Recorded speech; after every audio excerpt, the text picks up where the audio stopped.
Listen, if it wasn't for the music, I wouldn't be one of the most fluent that brainstorm for fun to become a rapper's influence. I'm just trying to maintain, it ain't necessary to prove it. I'm just showing these rappers how to do it. See, hey, what's up, everyone? Welcome to this episode of TripleF the podcast. And before we jump into today's topic, I want to give a shout out to my man Pierre Anthony out of Detroit, Michigan, and his new track, My Influence.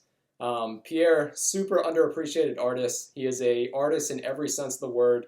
So if you're interested in hearing more of that track or any of his other music, we got some links to his social media accounts down in the information section. All right, so today's topic, pretty much the biggest thing to happen in combat sports in quite some time. Earlier this week, we heard that a deal was finalized for Floyd Mayweather to fight UFC fighter Conor McGregor in an actual boxing match. All right, so we've been going back and forth with this idea for a few months now. Everybody knows that Conor, he wanted to take a little bit of time off from the UFC while his wife was giving birth to their child. And he said, he just wanted to give a break, but if the opportunity to fight Floyd Mayweather was out there, he would take it. So what initially started out as a publicity stunt, which I, among other people, really thought it was, is now actually something that's come to fruition and will actually happen later on this summer. It's insane. But before we actually jump into a breakdown of the fight itself, just kind of give you a background as to, why do I actually have a say into what's going on with this particular matchup. So boxing, it was actually my first martial art that I learned. My grandfather, he got me into it in a very young age, and it kind of stuck with me throughout my entire life. And for the past decade, on and off, I've been training in mixed martial arts. So I'm in that weird kind of situation where I see the best of both worlds, Understand boxing, you understand mixed martial arts, and what's actually going to happen when these two come together? Well, if you listen to Vegas right now, boxing is definitely going to win. It's something that the odds that I'm looking at right now are pretty crazy. So Floyd, he's anywhere from the low minus 500s to mid 800s, which makes perfect sense. Initially, when I saw the lines, I thought that he would actually be a 4-digit favorite for this fight, considering that he's a professional boxer. He's done this for decades, and McGregor's never actually fought in a pro boxing match before. And if you go and look at Conor's odds, low plus 300s, mid 500s, which I don't know. I don't think that would be the safest bet, but for the Conor fans out there, spend your money however you want to. Who am I to tell you how to spend your money? All right, so if we go back to Floyd, this is a guy who has been probably the most dominant boxer in the past decade and one of the best boxers of all time. So I don't think you could argue that he's anywhere outside of your top 5 of all time. You could argue like what place he is 1 through 5, but I don't think he would ever slip out of that top 5. And this is a guy, he hasn't lost in over 20 years. He's undefeated as a pro, but he did lose in the 1996 Olympic trials. So that was something that, I think he was either 20 or 21 at the time, still relatively young in his career. So you can't really fault him for losing in something that was an Olympic trial as opposed to an actual professional match. Likewise, we have Conor McGregor. Kind of took the UFC by storm for the past few years, is arguably the most popular person in the UFC right now, outside of Ronda Rousey, kind of calling it quits as well. And Conor, he's been the guy who has knockout power. A lot of people believe that, you're either born with power or you're not. I think it can be developed, but I think people are born with certain power in their hands. And Conor is definitely one of those people, as you can see with that Jose Aldo knockout. I think that happened in like 13 seconds. McGregor does possess crazy power, and that's something that Floyd's actually going to, have to watch out for early in the first few rounds. All right, but Conor is also a guy who a couple of years ago lost to Nate Diaz in what essentially was more of a boxing match than an MMA match. So Nate Diaz and his brother Nick Diaz, very good boxers. I think those are the mixed martial artists in the UFC. If you were going to say, hey, let's pick some guys and actually put them in a professional boxing match to see what happens, I think that Nate Diaz would be one of those guys that you would select pretty early on just because that's kind of his style. He's more adapt to the slap boxing. There's a definite quickness to his game that gives him a major advantage in MMA. And that should spell a lot of trouble for Conor, Like, essentially, he lost to a guy who's not a pro boxer. He's just a mixed martial artist with really good boxing. And of course, the sequel to that, Conor did win, but still saying that, he lost to a guy who is a mixed martial artist in essentially a boxing match should speak volumes when he's going up against one of arguably the best of all time. If you break down the actual specs to this particular fight, not too much different. Conor's going to be a little bit bigger. I think he has like a 2-inch reach advantage or something, so it's nothing major right there.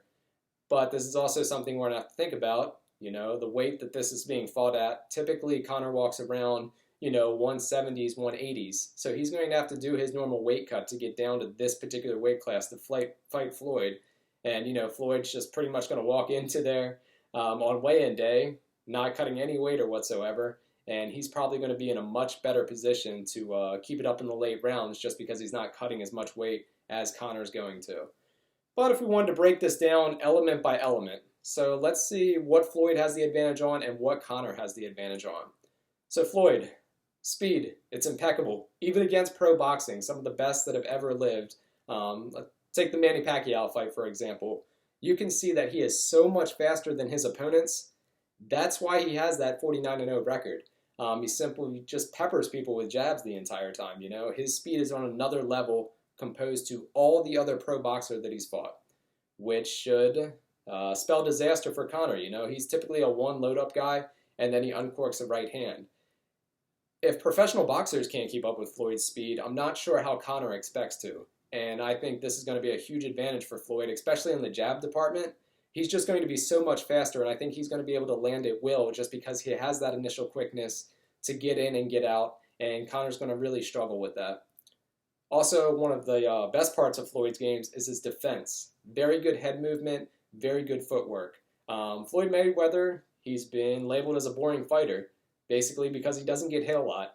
And guess what? The best way to not get hit is to, just be one of those guys. You're in and out. And if he's one of those guys who wants to avoid punishment at all costs, the best way to do so is not getting hit, which Floyd is extremely good at. So let's say Conor, he's already the slower fighter. He's going to be looking for those punches that he's going to load up on. Floyd's already done this at an extremely high level where he's gone up against some of the best guys in the world and basically made them look inferior just because of his defense. So I think this is going to be a huge part in his advantage and definitely something that he's capable of doing every single round that he fights with Conor. Next, if we look at the experience level, Floyd, he's been doing this for 2 decades now. He obviously knows what it's like to be in a boxing ring, to actually go through 12-round fights, to actually have the spotlight on him in the setting that they'll be fighting in. That's something that Conor doesn't have. He's fought in huge fights in the UFC, in Madison Square Garden. But this is a completely new element for him. So will Conor be able to, step in that spotlight and say, hey, I'm the normal self, there's no jitters, there's no nervousness going on? That's possible, but it's something that Floyd's not going to have to deal with just because he's done it so many times previously in his career. And Floyd's also done something very unique. So before this fight was announced, it was said that Floyd brought in an MMA fighter, Kevin Lee, who I believe fights next week on a UFC card, to actually train. And I think this was really smart on Floyd's part, just because Kevin Lee, he does have a style that is very similar to Conor McGregor's. And one thing that we have to keep an eye on during this fight is that MMA boxing and traditional boxing are 2 completely different things. Traditional boxing, there's better technique. MMA, the punches when they come in, it's more looping, it's at different odd angles. And this is why, there's some uncertainty there. Conor's going to be throwing punches that Floyd hasn't seen over the majority of his career. But I think him preparing with Kevin Lee, who has that similar style, at least exposes Floyd to what might be coming his way. Instead of a straight uppercut, it might be a little bit more lunging. Instead of the hooks being completely curved, they might come in a little straighter. The overhand rights, they might come in a different angle. At least this is something Floyd has done to check off the box and said, hey, if it comes to this, at least I'm prepared for it. And, bringing in Kevin Lee, I thought that was really smart just because the styles were so similar. All right, so those are all the advantages that I see Floyd having in this fight. And while it's a lot, I think that Conor still has one big thing in his favor, and that's that one-punch knockout power. Conor's obviously going to be the bigger guy. He has that power in his hands. So if he does connect with Floyd just that one time, It is possible that Floyd, he's never been hit like that before in his career. Boxing, traditionally, it's a small punch, followed by a power shot. I think Conor comes in this fight knowing that pretty much his only chance to win is connecting with an overhand. So I see him loading up on that quite frequently. Whether that tires him out or not, that's a completely different story. But definitely look for McGregor to load up on his shots and try to win with that one-punch knockout. Other than that, it's extremely hard to say how this fight's going to go. There's so many things going Floyd's way and so little things going Conor's way that it's going to be tough to judge. But one thing that we do have to factor in is how are each of these fighters' cardio levels going to be? So Floyd, he's had the 2-year layoff, but he's not going to have to cut weight to get to this particular fight. And like we said, he's been training on and off. Kevin Lee's going to help him out a lot. His traditional training preparations, they're in full effect. He's going to have that normal camp. So I'm not going to worry about Floyd's cardio just as much as I would worry about Conor's. So Conor, he's actually gassed in MMA fights before. If you look at that first fight with Nate Diaz, he kind of gassed after that first round. So in the second round, you saw him breathing a little heavy. You saw him slow down on the shots that he was throwing. Could it have been the nerves? Yes. Could it have been an intense first round? Yes, it could be that as well. But being able to sustain that for 12 rounds, that's going to be something that Conor's never seen before. And he's obviously going to be cutting a lot of weight to get down to this particular weight. That's something that could play a factor, in the later rounds. Is Conor going to be good round 1, 2, and 3? Sure. But after that, you're kind of going into deep water and something that he's never explored before. It's boxing. It's a new world. MMA, it's 5-minute rounds. Boxing, it's going to be 3-minute rounds. So it's going to be really interesting to see if Conor's going to be able to have a gas tank that lasts the entire longevity of the fight if it goes a full 12 rounds. All right, so how does the fight actually play out? I'm going to take a look at it from both of the different perspectives of the fighters. Let's start off with Conor. So Conor, he knows that he needs to utilize his power. That's pretty much his biggest advantage in this fight. So whether it means him kind of taking off the first round, getting the jitters out, kind of getting that feel for what's going to be able to connect with Floyd, maybe just uses a lot of reach to establish some distance that first round. I could see him doing that, or I could see him coming out swinging the first round, trying to catch Floyd off guard, trying to catch him when his gas tank is at its highest point. Just coming in with overhand rights, it is a strong possibility this is how the fight unfolds. If Conor decides to take it in the later rounds, I think he realizes that the longer the fight goes on, the less of a chance he has of winning. So I think that he's going to turn on that intensity early in the fight and, just go for broke. If his body starts to fade on him, I could see him just emptying the gas tank one particular round, waiting for the round to get up, take that little break, and then pretty much emptying the rest of the gas tank in that next round. It's going to be really difficult for Conor to win this fight outside those first few rounds. Next, if we take a look at Floyd's perspective, Floyd, I think it's going to be traditionally how he normally fights. He's going to wait to tire his opponent out. So maybe that means him kind of ducking and dodging for the first 3 rounds before he really starts to lay it on McGregor. I think that's a real possibility. And I think from Floyd's perspective, he doesn't want to get caught. Those first 3 rounds, just make sure you're out of arm's length when you're fighting McGregor and those power shots are coming over. It's cool. If it's a boring fight originally, that's fine. I think ultimately he's going to end McGregor. But I think that's going to be due to more him just landing shots, McGregor fading, and I think that Floyd is going to play this extremely smart. He's not going to come out and get into a brawl with McGregor rounds 1, 2, and 3. He's going to try to pull it in deep waters because much like McGregor, he realizes the longer the fight goes on, the better his odds are of winning. So ultimately, what's my verdict? I think that Floyd's probably going to play with them for the first 3 rounds. It's going to be really interesting to see what McGregor does, if he tries to get the distance or if he tries to get in and out as fast as possible. We're not going to be able to have a good gauge on that until the fight actually starts. But I think Floyd kind of plays with his food for the first 3 rounds, peppers him for 3 more, and then maybe in round, let's go 8 or 9, that's when he actually starts to lay it on McGregor and ends with an actual knockout.